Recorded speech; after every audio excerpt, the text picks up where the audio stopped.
As Vince said, my name is Ethan. I'm a 3D printing instructor and electronics instructor at the Columbus Idea Foundry for my not day job.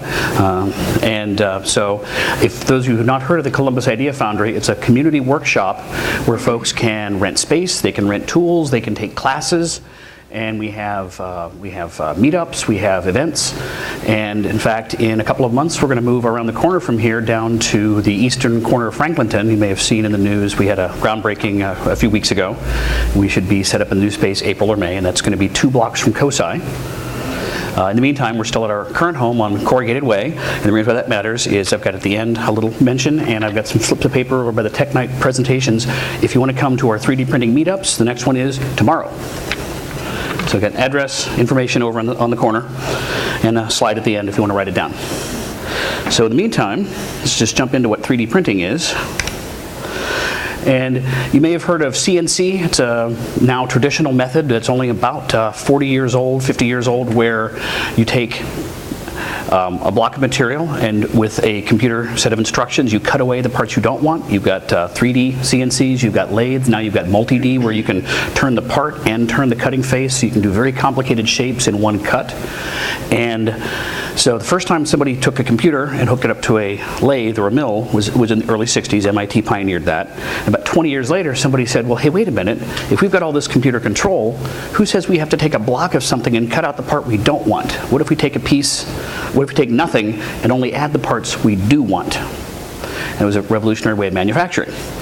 And the first techniques used liquid resins that were polymerized through ultraviolet light. Then later they worked out systems for fusing powders with heat and lasers, or in this case extruding plastic filament, so it goes in cold, comes out hot, and sticks to itself as it makes, and we'll make a little part here at the end to show how that all goes. Each of these techniques, you're building up your part one layer at a time, so unlike the traditional CNC method where you start with a big block and cut away the parts you don't want, this is one layer at a time, and you pick your layer thickness. Here we're doing about 3 layers to the millimeter. There are other techniques that are even finer, and each of the varieties has pluses and minuses to it. So back a little bit, in the old days in manufacturing, one of the reasons we have automobile model years is it takes 2 and 3 years to do all the design work, all the prototyping work, do all the fixturing and tooling to be able to create an assembly line that can make this year's car. But the actual ink on paper would have started 2 or 3 years ago in the past.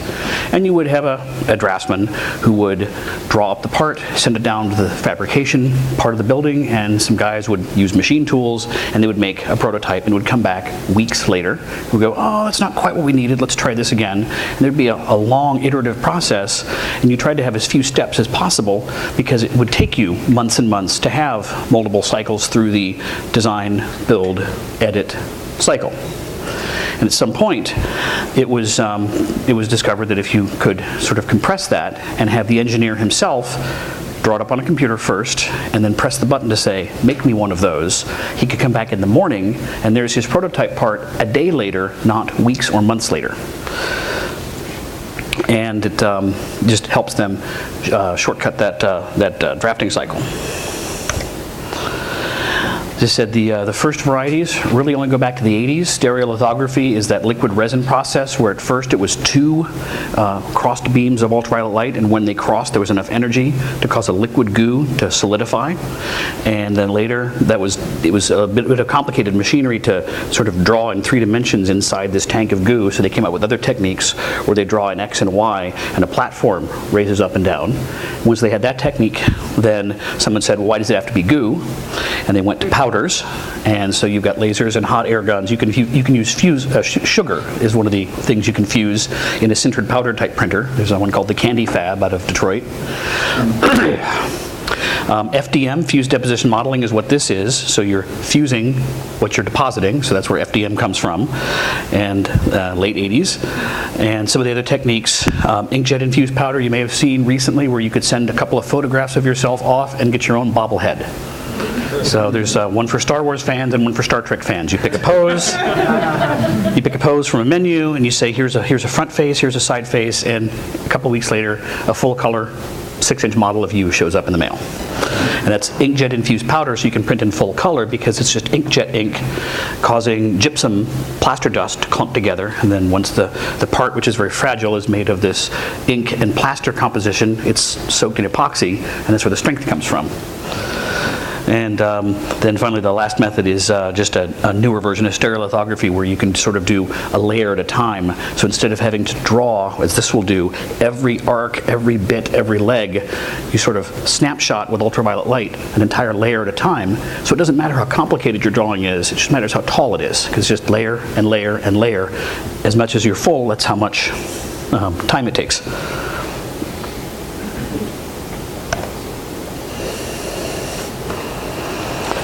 So, hobby grade printers, which this is an example of about a 3 or 4 year old model. MakerBot Industries is out of New York, although the founder is actually born here in Columbus, went to school in Upper Arlington. They're famous now because in addition to having the largest number of individual desktop FDM machines, numbered in the thousands, they were just recently bought for $400 million by Stratasys. So there's a little bit of money in this field. And this represents their second model, so it's one I own. And their first model was called a Cupcake because it could print something about the size of a cupcake. And then later somebody said, well, what if we squirt frosting? And so they made a thing that could draw on a cupcake. And this is their Thing-O-Matic, and their current models, which you can see at the Micro Center, are the Replicator series, the Replicator 2 and 2X. This is some of the models that you can get from these guys. But it's all the same principle. You have a bit of cold filament that goes in the top. There's a stage in the middle here that is there's a drive motor and a grabbing gear to sort of pull the filament through, and then sort of sticking out the bottom. I'm not going to touch it because it's very hot, but the gold part in here is an insulated hot end. And it gets up to about 230 degrees Celsius, which is over 450 Fahrenheit, hot enough to melt plastic. This plastic is called ABS. It's the same plastic that you see in Legos and in the plumbing under your sink. And it has a few desirable properties and a couple of not so desirable properties. But it works pretty well. And it's inexpensive. This material was originally just borrowed from the plastic welding industry, where people would take sheets of plastic or plastic pipe and plastic joints and a hot air gun, and you would just feed the cold plastic in, and the hot air gun would feed the cold plastic as you heated the joint up, and you would weld with plastic. Since this is an off-the-shelf product, this stuff is only $10, $12, $15 a pound. So it's an inexpensive way of doing it. This is as opposed to the stereolithography methods I mentioned before, where the material is $200 or $300 a liter. So this much material for $200-$300, or this much material for under $50. This is one of the advantages. One of the disadvantages is that you come up at the end and see some of the parts here. When you hold them, you'll feel a certain striation, a certain roughness, and that's because of the layering, and they don't blend together as well as liquids will sort of adhere to each other with surface tension. So they all have kind of a rough grain to them when you print, and they're also weaker along that grain than across that grain. So there's mechanical reasons, one versus the other. But in the end, these printers cost about 1/10 as much to buy and operate as the liquid printers. So that's one of the reasons why they're so popular with the hobbyist sector. There's a project I first got involved with 3D printing called RepRap. And RepRap exists because a professor in England said basically, we have these machines now starting with the late 80s that could make 3D parts, but the machines were at first hundreds of thousands and then only down to tens of thousands of dollars. But the problem was each of these machines requires a factory to manufacture. And his thought was, if you have a 3D printer, why couldn't you make parts for another 3D printer with the one you already have? And that is the philosophy of the RepRap design. There's a RepRap company here in Columbus. I'll show some pictures of their stuff here in a minute. They make a model called a Mendel Max, which is sort of a third generation descendant from these first ones of the project. And the goal is to have around 60% printed parts in your 3D printer. So these guys, they were just trying to make printers, and in fact this is what's called in the RepRap world a rep strap, because you're bootstrapping yourself up to a RepRap, so you can print a 3D printer on this that doesn't look like this one, but does the same job. And I mentioned before the different models from this company. This is, like I said, their middle model, the Thing-O-Matic. The Thingomatic itself has about a 6-inch by 6-inch working area, a little bit smaller. Their newer models they describe as being able to print about a loaf of bread. And this is just a little thing in here about the layer at a time, part height, and so on, just a different technique.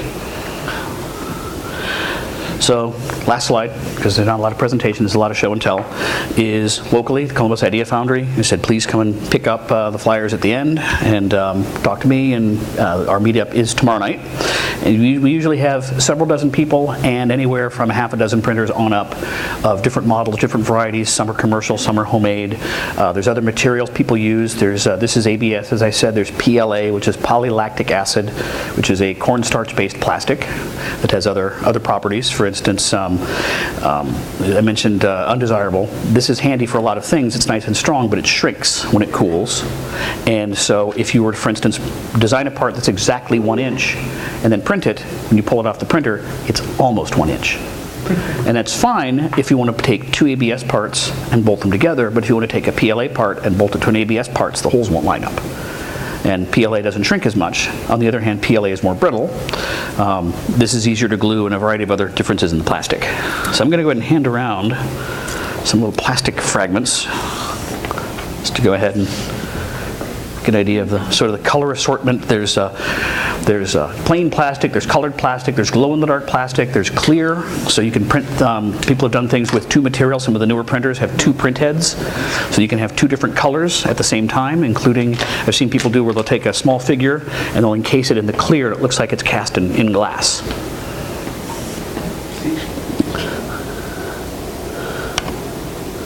And let's see.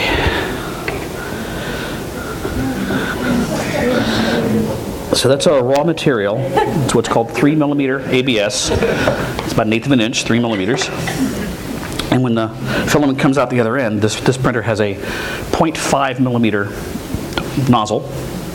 So all the parts here are made with layer upon layer upon layer of this sort of material. And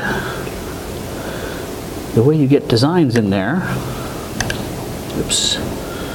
Where'd you go? You just closed. Thank you.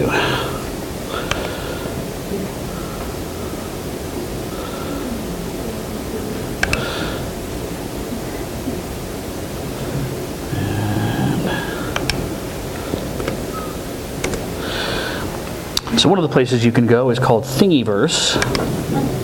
And it's a universe of things. There's tens of thousands of objects. Most of them are 3D printable. Let's see if I can get a better. Let's see. That's not a very good picture. Stop that. I wanted to get it to move to the next one because this isn't a very exciting picture because it's white on white. But there we go. That's a little better. It's kind of hard to tell, but if you were to, it is 3D printed, and the design is just downloadable. There we go, a little more interesting things. So you can download the actual part files, and the way parts are described, if you've ever seen somebody doing 2D CAD, there's a file format called DXF, which is a pretty universal format for AutoCAD and other tools. What people use for 3D is an STL, stereolithographic file, and it describes mathematically all of the triangles necessary to bound the outside surface of an object. So if you think of a cube, a very simple shape, you can think of it as 6 squares that are perpendicular to each other, but each of those squares can be described by 2 triangles. So 12 triangles can describe a cube. It doesn't matter if the cube is 1 inch, a foot, a quarter inch, it's all the same relative shape, it's all about size. So they're easy to scale. You just multiply all your numbers by a fixed factor, so it's very easy to stretch and scale in one dimension or all dimensions. And the important part is the shape itself is a hollow box described by its perimeter. So if you really wanted a hollow box, you would have to describe an inside surface and an outside surface to be able to have a truly hollow box. Unfortunately, what you would also then have is you'd have two disconnected shapes that are just in the same universe and proximate, and you really kind of have to connect them. So you don't, in practice, make a hollow sphere. What you would do is, or a hollow box, you would usually make a hollow box with a hole so that you can connect and have exactly one surface. Otherwise, the software gets very confused when it starts cutting through one triangle, and while it's in the middle of that, it comes across another triangle that's not attached to anything. So that's part of the design issues. It's very popular for Valentine's Day. It's a set of gears. When you twist them around, they go in all different directions and they coalesce back into a heart. As for the design, there is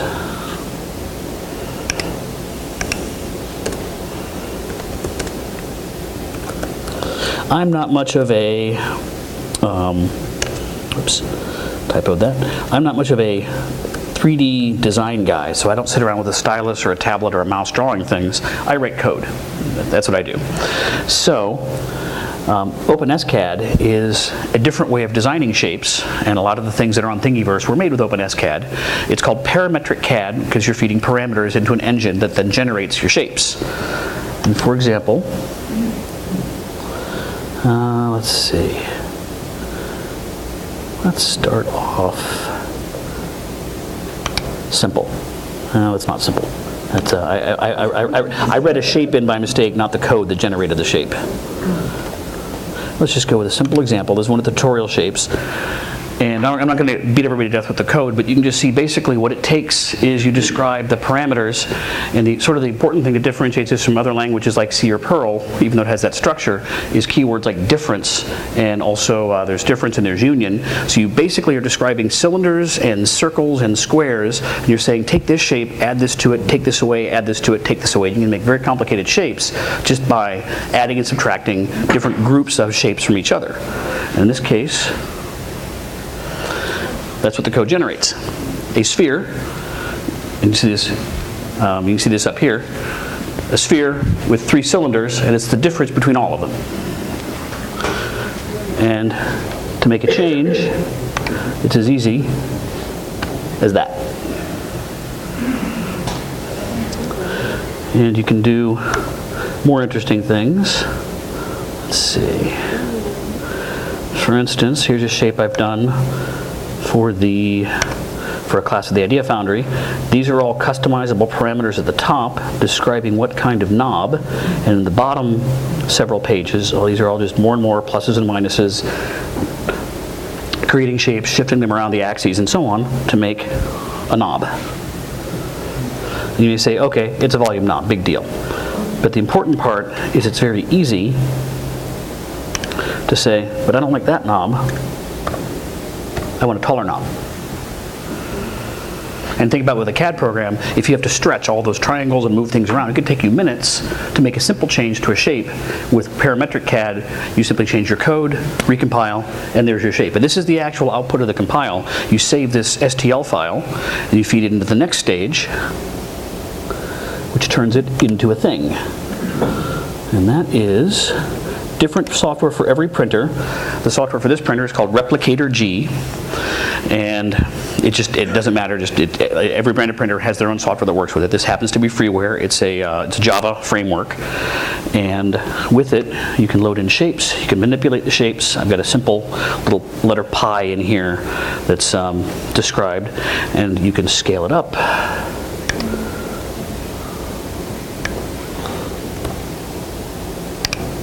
Or scale it back down.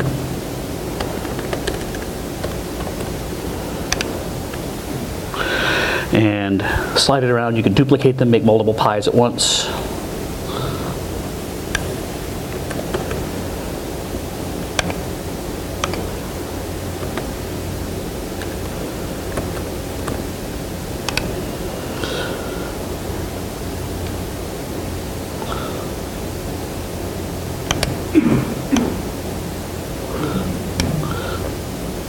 And And what this software does is it takes, this pie is just a series of, again, triangles describing the outer surface, and this software knows everything there is to know about this printer. It knows how many pulses it takes on this motor to make a 100th of a millimeter shift.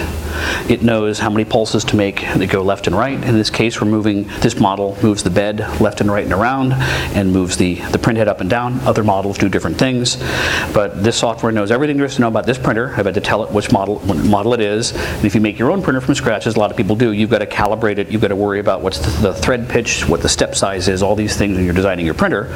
But in the end, you say, I want to print this thick with this material on this machine, and it knows exactly how to make a linear path out of that three-dimensional shape. And let's see if I can bring up, I just want to show a picture of a different printer here. This is the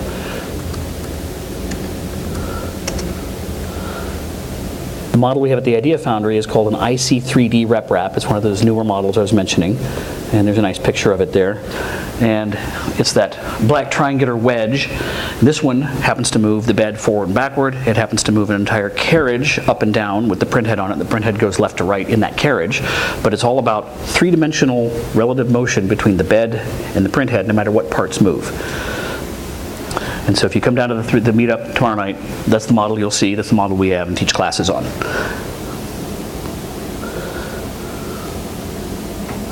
So, in the control panel here, I've already set the temperature. I've already got the print head warm. I've got the bed warm. I mentioned the ABS shrinking. The bed is warmed to keep that curling from happening. Otherwise, what would happen if I started to print is it would just start to peel off, and before it was done, it would just get knocked loose as the corners got up in the way as the head was moving back and forth.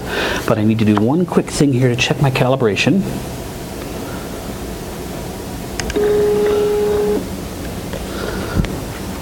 If I have the distance wrong, it's going to mess up and I'll have to try again.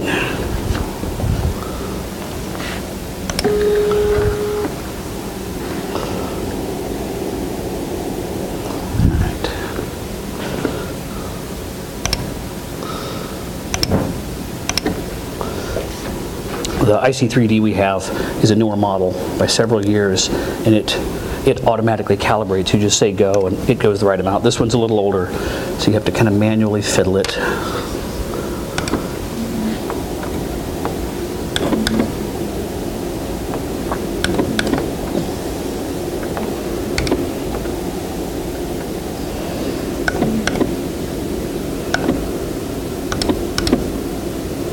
That should be about right.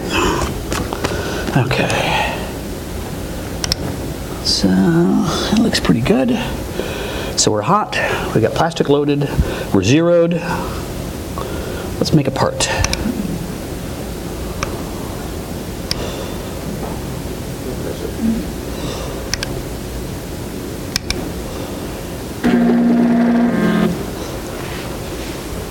So first it's going to make sure everything's all warmed up. It's over on the side.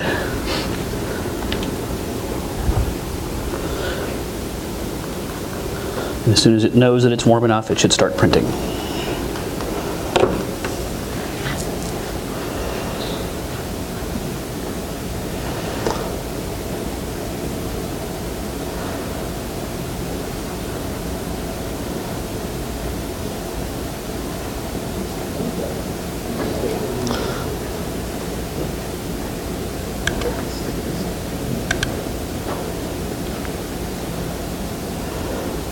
Can you talk about how much it costs to make or build or buy these machines? Sure. This model, when it was new, was about $1,000. It's discontinued. Its successors you can buy at the Micro Center are they're a little larger, a little fancier, a little newer, a little more precise. So they usually run $2,500 or so. The IC3D is also in that same price range. There are smaller kits that aren't as large as this one that are in the $400 to $700 range. And then if you want to know how much the parts cost, you basically weigh the part and say, well, these things cost about $25 a pound to make. I don't know why it's deciding not to print. It's the joy of cutting edge hobbies. Comes self-aware. And that is the last thing that's probably happened.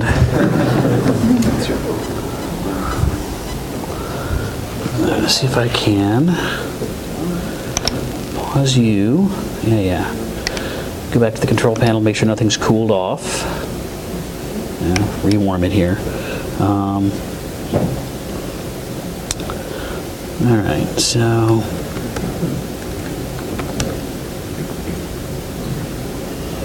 okay. I think the problem was it was too warm. Yeah, it wanted to be 80 degrees on the bed and it was 85. So as soon as this cools off a little bit, it should be much better.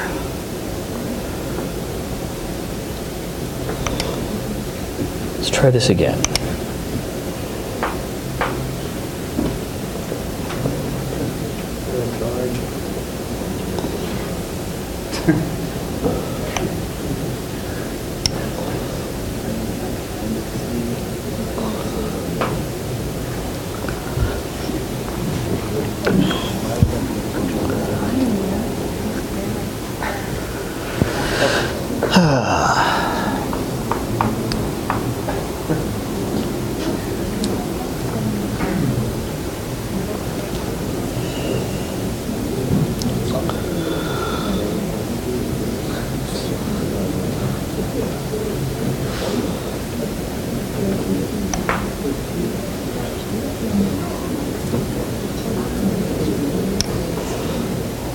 Check the temps again.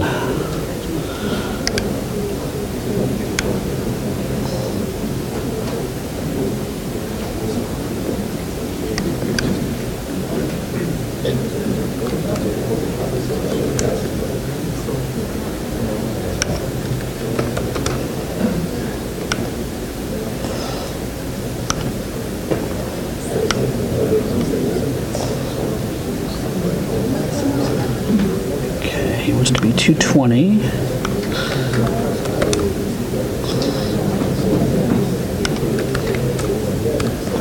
All right, let's try to get this a little closer in temperature.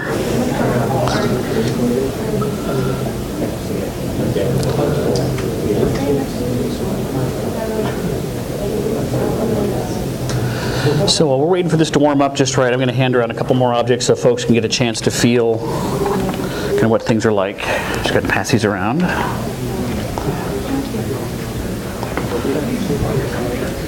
You can see the nature of the material, the filament they're made out of, that ridged quality to it. And you can even do such things as make fully moving parts. This was printed in one piece. Were some of these scanned? None of these were scanned. Since you brought up scanners, the thing about 3D scanning is that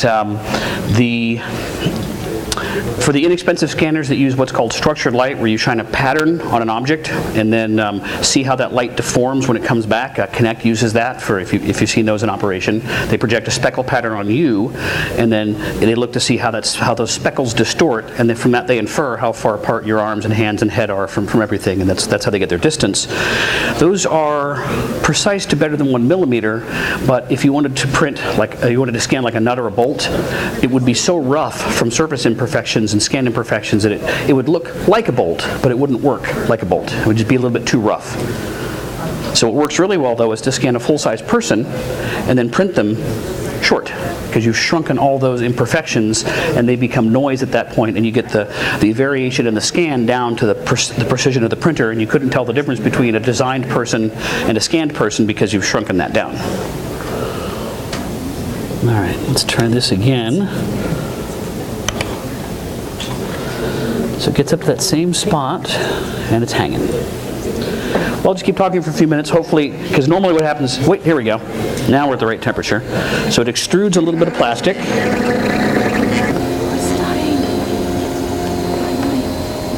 So it's going to draw an outline around the part.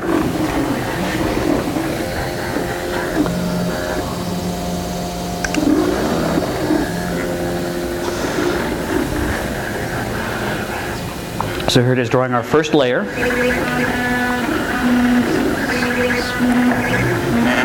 It draws the perimeter first, then it does some fill.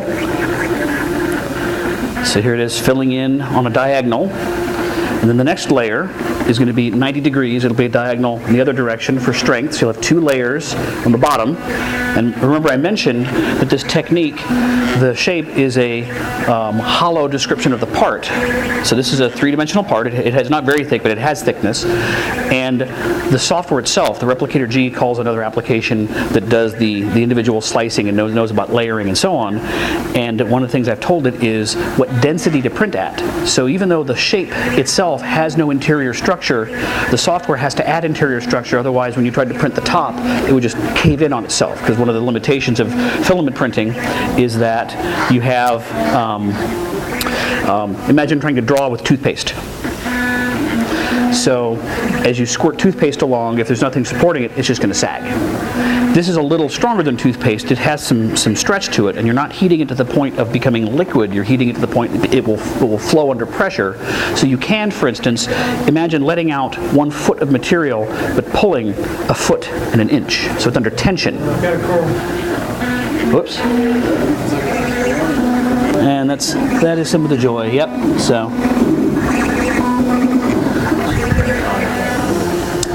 That's where we had poor adhesion to the surface. Now, is there any way to break these down and reuse these? You know, like one with some other? You can, but in practice. All right, so that's our object. Even though it failed, you can see the process. Yeah, there is some work in the hobby industry for trying to recycle prints. In practice, get this up out of the way so it doesn't cook anymore. Oops.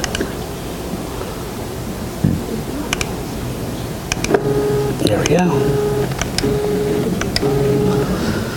So, but even, because the plastics industry itself does recycling. But even they have to mix virgin plastic in with their recycled plastic. So you see all the time, made of recycled plastic. There is always recycled plastic in everything you buy, even when it's brand new. They just don't tell you, they didn't used to trumpet that, because they would take their offcuts, their waste, mix it back in, make more plastic with it, because to a certain extent, you just heat it, it flows, you heat it, it flows, you heat it, it flows, except you're also boiling off some of the smaller compounds. So really what you can get away with is mostly new plastic with some recycled plastic.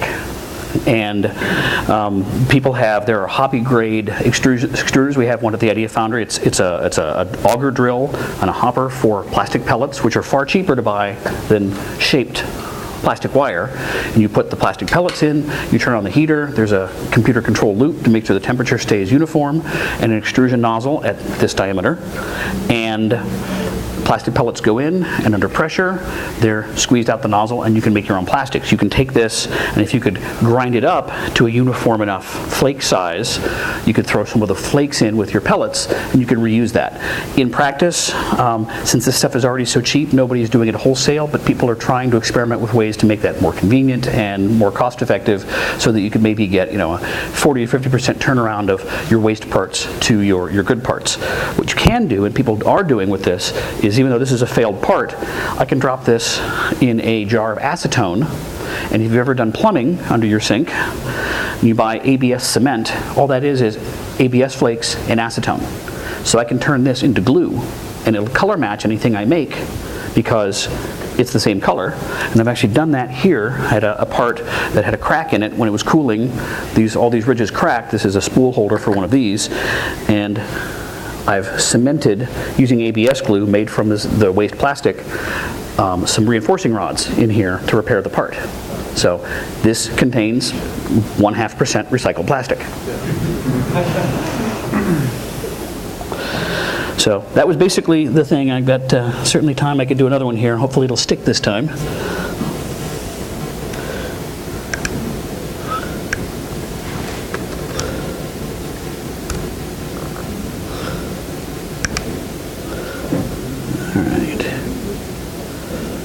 Heat up again, and we'll fire off another one. What probably happened was I didn't have any acetone with me, so I didn't get a chance to wipe off this bed. You can see the color in here is sort of a goldish color, and what that is it's the same material in here. It's an insulating plastic. If you've ever seen color photographs of the lunar lander on the moon, it's got sort of a coppery goldish sheen around the base, and that's the same plastic, because you can take this plastic and dip it in molten lead and it won't deform, shrink, or anything. So it makes a very good receiving layer, especially when it's heated. So this whole glass plate in here is covered in that goldish material. And it does, however, not work as well when it gets dusty or you get fingerprints on it. So that's probably what happened to this guy. I probably put a fingerprint on there accidentally and didn't have the material to wipe off the fingerprint.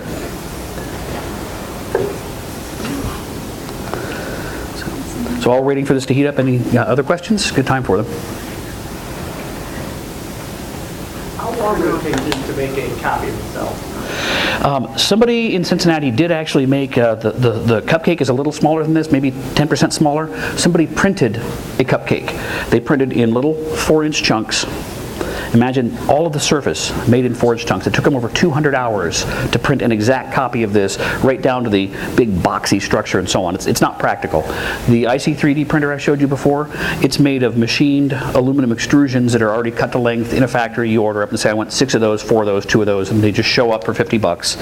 And the interconnecting joints are all printed parts. You can print all of the parts for a RepRap in 2 8-inch by 8-inch trays. You print one file and it's all the parts together like a chessboard, just all the parts sticking up. You scrape those off, clean off the tray, print the second file, and when that's done, you've got all the printed parts you need to make your own printer. It takes about 16 hours. But that's a combination of extruded rod, nuts and bolts, smooth rod, and printed parts. And if you don't have a printer or don't want to wait 16 hours, you can go down eBay and get that same bag of plastic parts for around $100. So you can make that printer for roughly $700 or $800 if you're good at scrounging things, good at buying nuts and bolts from here and there, and smooth rods and pulleys and belts. Yeah, this should. There we go.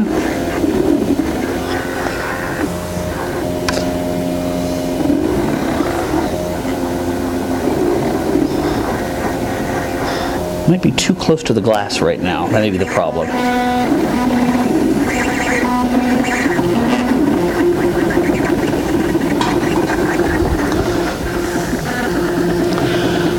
I think the problem is that when I was calibrating, I think I got a little bit too close, and so it's not getting quite enough plastic out there to get a good stickage on the bottom layer.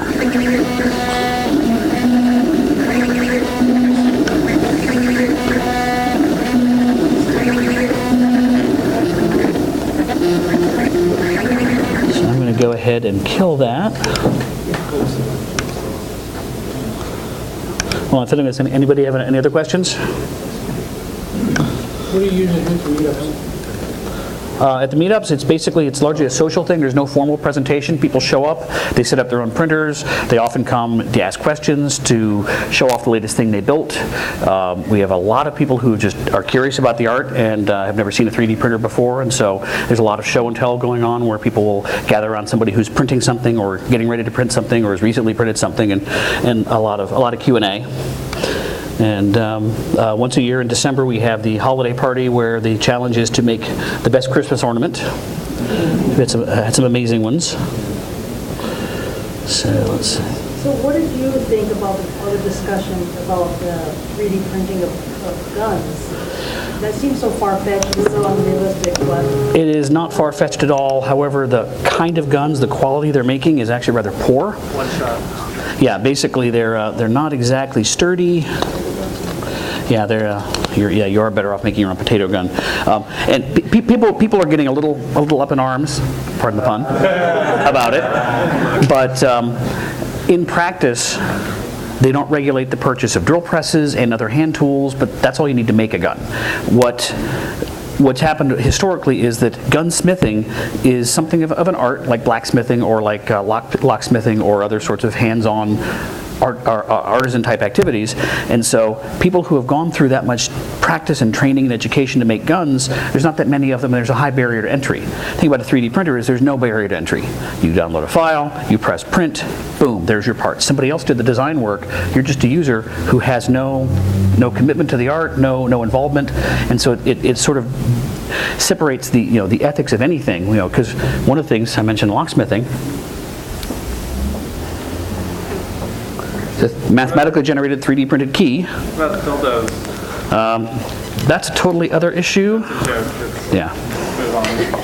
Is that a sanitary? But for instance, people think of keys as being secret. I could look at your key ring and I wouldn't know how to make a key to get into your house, but I could take a photograph of your key, print a 3D key, and it would just work. No. So this has sort of removed the ethics of locksmithing and security from any sort of relationship to people who are able to use the product. But it says do not copy, so. And an ethical person who is a locksmith reads that and doesn't copy it. Right. A machine doesn't read that. Well, this one does, right? Doesn't read it at all. This is an output device, not an input device. This is kind of more a personal question, but have you found many uses for it around the house or anything like that, or is this still pretty much just a hobby for you? Well, I get the usual question, way I get asked that is, what can you make with a 3D printer? What useful things can you make? And the easy answer is you can make more 3D printers. That's the first thing, because that's where the art is right now. Is people are making printers to make more printers. What people are doing that's more useful are things like knobs and clips and so on. You can download the shape for the visor clip for a Volkswagen microbus. You can download clips to hold up. One guy did a YouTube video. If you remember the old game shows with the clock, they would have a little timer. It's a 20-minute video where the guy walks into his kitchen, his under cabinet light has fallen, and he measures the good clip, goes over, quickly draws a clip up, quickly prints out a clip, and installs his light, and the whole thing takes 20 minutes from the time he walks into his kitchen until he's fixing his lamp. So just little things like that, especially if you had like an older stove, and you call up the manufacturer and say, I want to buy a knob for this. Oh, we don't make that anymore. And now you can. And I've heard that Honda is making available some of the design files for one of their latest cars. I don't recall the model, but you can actually download shape files for clips and corners and little plastic trim so you can make your own with their permission. Do you ever see it moving beyond like small things like trinkets to more substantial things? Sure, people are doing jewelry is one, because the sintered powders also work with metals. This is a plastic only printer, but there are metal printers. So people are printing in stainless steel, they're printing in aluminum powders, they're printing in gold and silver. There's larger objects. There's a printer on a 50-foot set of rails that squirts concrete, and people are experimenting with printing houses. It's the same technology, but instead of moving plastic around in a box, you're moving concrete around in a box. That's amazing, yeah.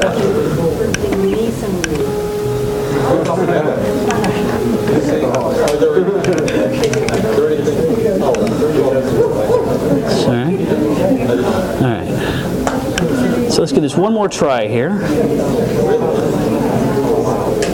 All right. So, other questions? You don't know much about medical uses for 3D printers? Excellent question. There are medical uses, as Vince was asking about. At this point, let me make sure this is going to start off all right, and it's not. All right, well, it's the joy of these sorts of things. This is unfortunately not unusual to take 2 and 3 tries to get something to print. So the newer printers than this are actually much more reliable. This is an older model, and it's what I happen to have, so it's what I brought. But things have gotten better in the art. Just to reassure you, if you come to the meetup, you'll see that people can just sit down and print reliably over and over again. That's why they don't make this one anymore. But in terms of medical, there are a couple of people have had jawbones reconstructed from CT scans and printed in metal and implanted. There are a couple of cases where folks with tracheal cancer have had their necks imaged. A plastic replacement trachea has been printed that is exactly what theirs is supposed to be like, and then the diseased part was removed and the plastic inserted, and they've been reconstructed that way.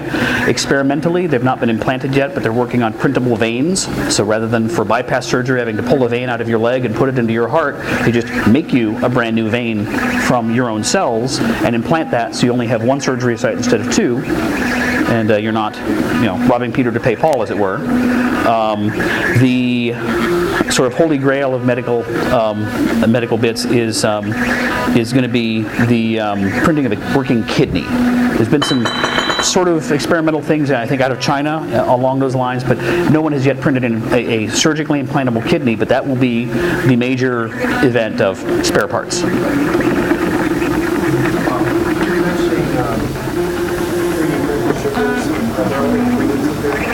Sure.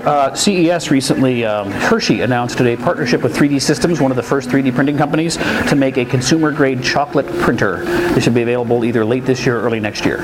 So you can print your own candies, go and design shapes, and it'll squirt out basically, effectively like Nutella or frosting to design what you want to have. How far off do you think until this starts being automated? Most homes have one. Most homes, that's a bit far off. What's going to happen first is they're going to be in libraries. They're going to be in places like Kinko's, where you could go down and say, I want to print this shape, and they're the ones that maintain the printer. They're the ones that buy the supplies. Staples in some regions are actually starting to carry 3D printers. So you can go into a Staples with either a part on a memory stick or download off a catalog and walk out with a part.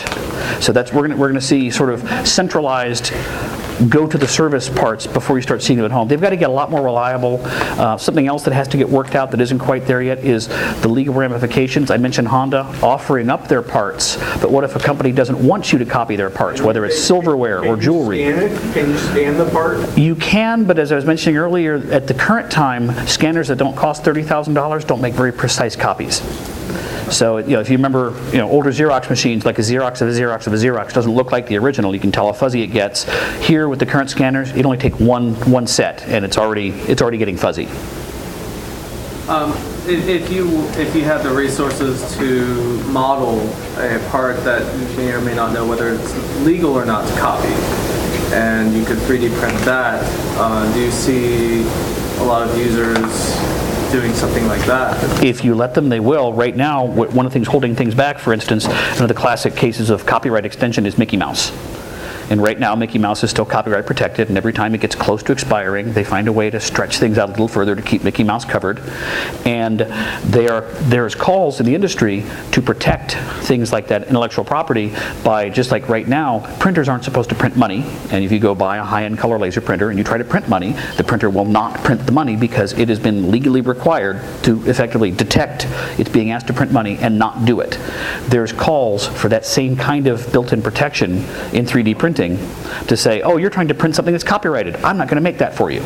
Well, do you foresee the future of products being more licensed rather than manufactured? If you had the magic 3D printer in your kitchen or in your basement, you could just be licensed to create a product rather than... Once the mechanism is there for you to basically have the iTunes of printing, because the Thingiverse that I showed off earlier, that's all free. You just download the shapes and off you go. There isn't currently any sort of 3D printing DRM and enforcement mechanism. And that's one of the things that's lacking. What's your opinion? Well, my opinion is that industry who is worried about, like Disney, they want it. Whether or not they get it is a different matter. If they can persuade the laws to be passed to enforce it, and then you're going to have people, because you can build your own 3D printer, people will build their own 3D printers to go, ha, mine does not conform to your law. I'm going to print what I like. So you're going to create, just like people pirate movies, people do all sorts of things that are not legal. You're going to see that in 3D printing. That's not going to change, but you're going to see the larger players trying to force people to do it, and they're going to have to do it with rewards more than punishments, because you can't stop it. You cannot put this genie back in the bottle. All you can do is say, here's a legal way of doing it. Please do it this way. Here's a nicer version. Here's a real version. Here's an authorized version, and try to entice people. But I think there's going to be some attempts to force people that are going to be unsuccessful.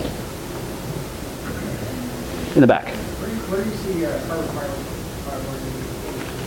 Well, carbon fiber and this are totally different techniques, because you think about how, if you've ever seen a carbon fiber being worked on, is that you'll take a shape and you'll wrap carbon fiber around a form, and it's all about filament winding. It's not an extrusion process. The filaments are already extruded, they're on a spool. You're basically wrapping a form with it, then you're impregnating that wrapped form with a resin, and then typically they're vacuum bagged for pressure, and then they're cured. That kind of technique just isn't this sort of technique. And then people may come up with automatic carbon fiber manufacturing things, but you're not going to see something trying to lay down carbon fiber and make an object that way. There's somebody who claims to have a carbon fiber printer, but basically it's plastic with a bunch of carbon dust in it. So they're going, oh look, carbon fiber, you know, sort of like saying, hey, it has vitamin D.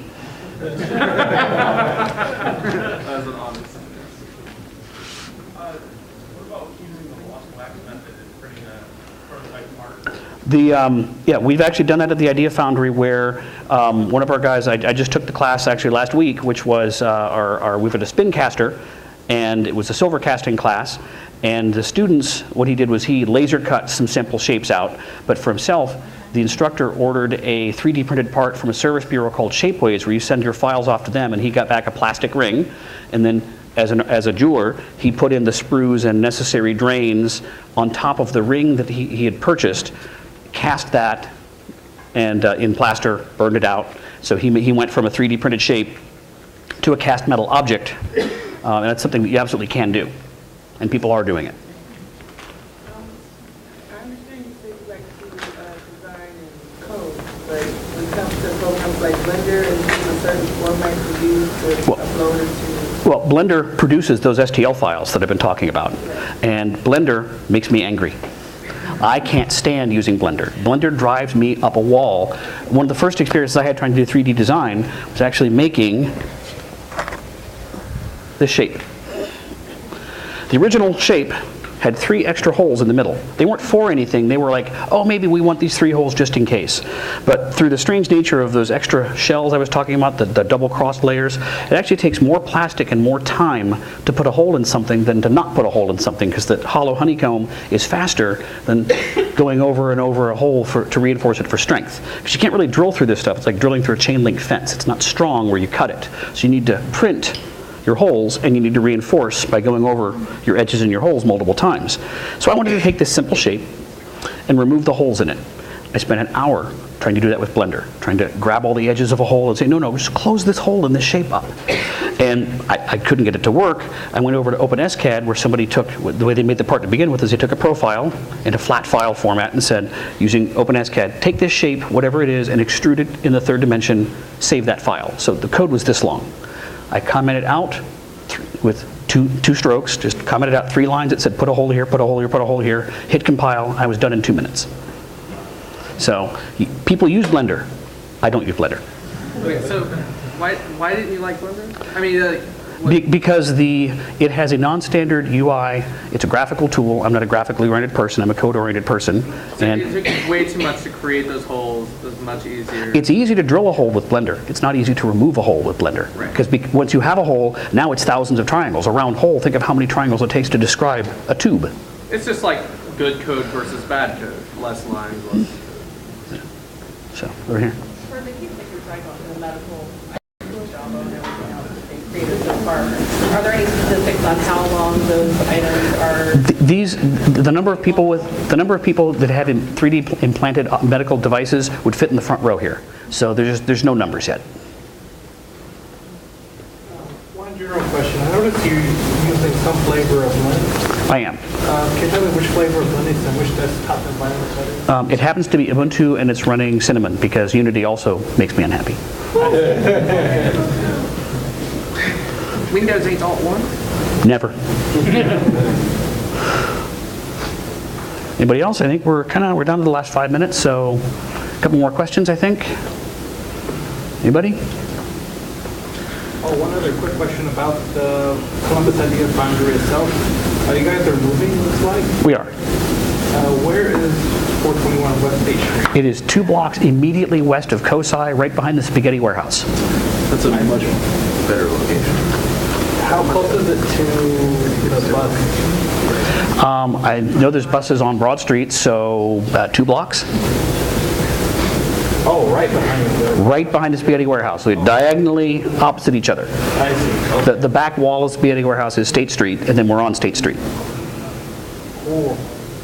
When are you guys going to do it?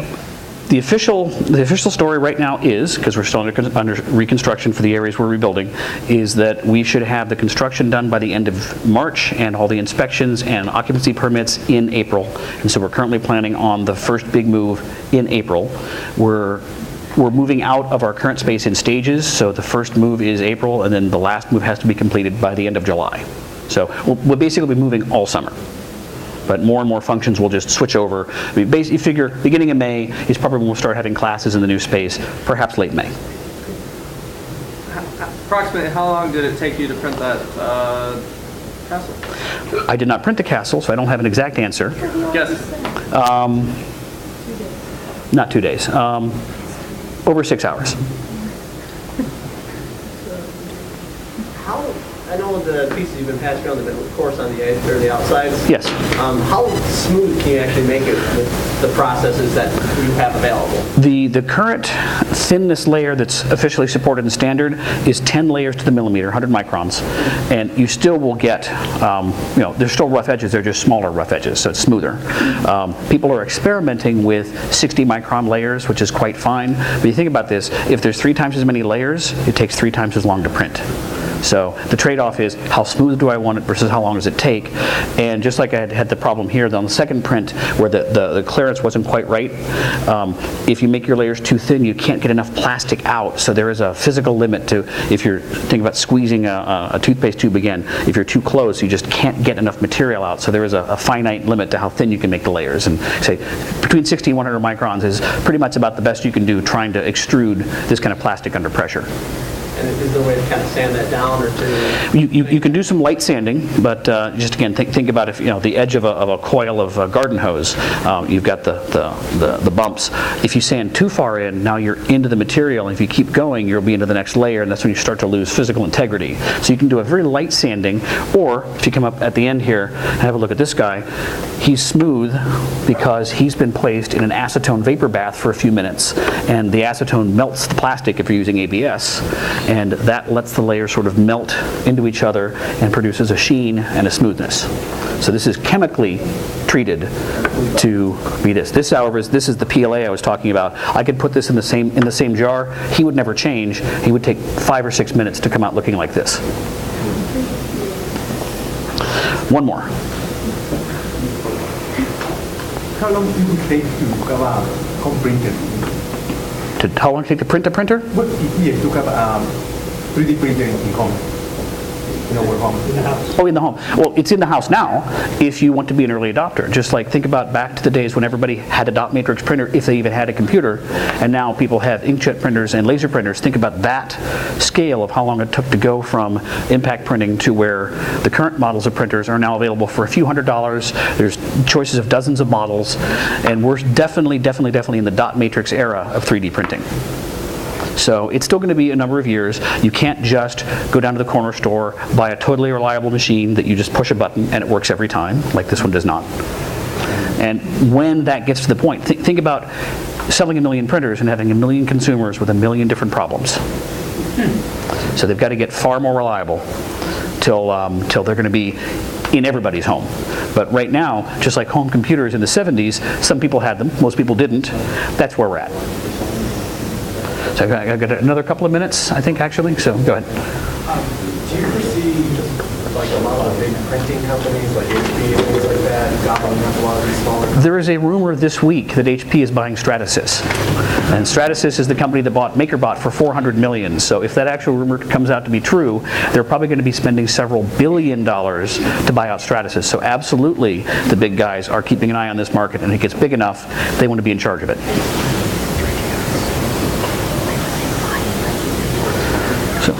Good. Well, thanks, Ethan.